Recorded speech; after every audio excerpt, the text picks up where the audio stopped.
एक बार एक गांव में दो जुड़वा भाई रहते थे। एक का नाम था सैम और दूसरे का नाम था टॉम। वो दोनों दिखने में इतने सेम थे कि कई बार उनकी माँ भी उन्हें पहचानने में गलती कर देती थी।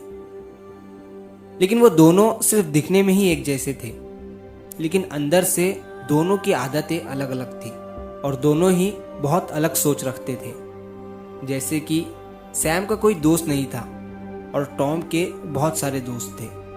सैम को मिठाइयाँ पसंद थी, जबकि टॉम को मसालेदार खाना पसंद था। सैम अपनी माँ का लाडला था और टॉम अपने पापा का। सैम बहुत ही सिंपल और साधारण था, जबकि टॉम बहुत ही ज़्यादा लालची और सेल्फिश था। अब जैसे जैसे ये दोनों भाई बड़े होते जा रहे थे, उनके पिता अपनी संपत्ति को दोनों में बराबर बांटना चाहते थे। लेकिन टॉम चाहता था कि ऐसा ना हो, बल्कि संपत्ति उसे ज़्यादा मिलनी चाहिए जो ज़्यादा बुद्धिमान और ताकतवर है। अब उनके पिता ने इस बात को सोचते हुए उन दोनों में एक प्रतियोगिता रखी और उन दोनों से ये कहा कि तुम्हें कल सुबह दौड़ना है और जितना हो सके लंबी दूरी हासिल करनी है। लेकिन दौड़ की कोई रेखा नहीं है, बल्कि तुम्हें सूरज डूबने से पहले उसी जगह पर वापस आना पड़ेगा जहाँ से तुमने शुरू किया था, और जो जितनी ज़्यादा दूरी तय करेगा उसे उतनी ही ज़्यादा संपत्ति मिलेंगी। अगले दिन प्रतियोगिता शुरू हुई। दोनों भाई दौड़ने लगे। सैम आराम आराम से दौड़ रहा था, जबकि टॉम तेजी से। दिन काफ़ी धूप वाला था। सैम ने सोचा कि मुझे दोपहर तक जितना हो सके उतना दौड़ना है और फिर दोपहर के बाद मुझे वापस मुड़ जाना है, और ऐसा करते हुए मैं सूरज डूबने से पहले उसी जगह पर वापस पहुंच जाऊंगा जहां से हमने शुरू किया था। अब ठीक जैसा सैम ने सोचा उसने वैसा ही किया। दोपहर तक दौड़ने के बाद वो वापस मुड़ गया। लेकिन टॉम चाहता था कि वो थोड़ा और भागेगा और फिर मुड़ जाएगा, और जब भी टॉम वापस मुड़ने के बारे में सोचता उसे लगता कि अभी मैं और थोड़ा आगे भागता हूँ, फिर वहां से वापस मुड़ जाऊंगा। वो ये सोच रहा था कि अगर मैंने ज़्यादा लंबी दूरी तय कर ली तो सारी संपत्ति मेरी हो जाएंगी, और थोड़ा थोड़ा लालच करते हुए वो भागता ही जा रहा था। वो ये भूल गया था कि उसे सूरज डूबने से पहले वापस भी पहुंचना है।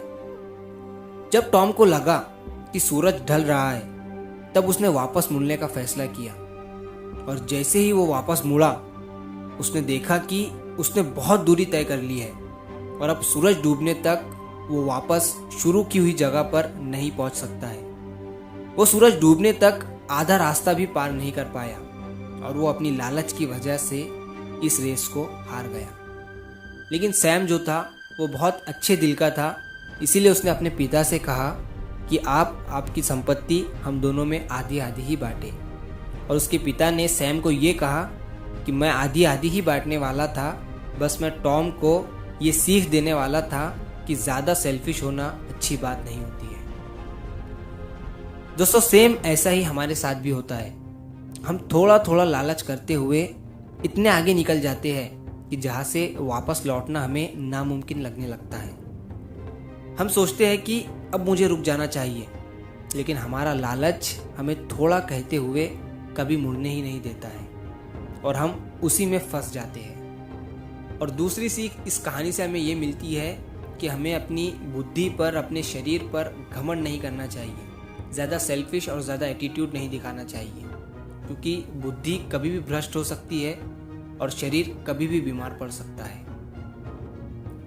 तो अगर आप इस कहानी को और भी लोगों तक पहुंचाना चाहते हो तो इस वीडियो को लाइक करिए, ताकि YouTube इस वीडियो को और भी लोगों तक पहुंचाए। और अगर कहानी अच्छी लगी हो तो हमारे चैनल को सब्सक्राइब ज़रूर करिए। मिलता हूँ मैं अगली बार इसी तरह की कहानी के साथ। तो सब्र करो, शुक्र करो और ज़िंदगी में आगे बढ़ो।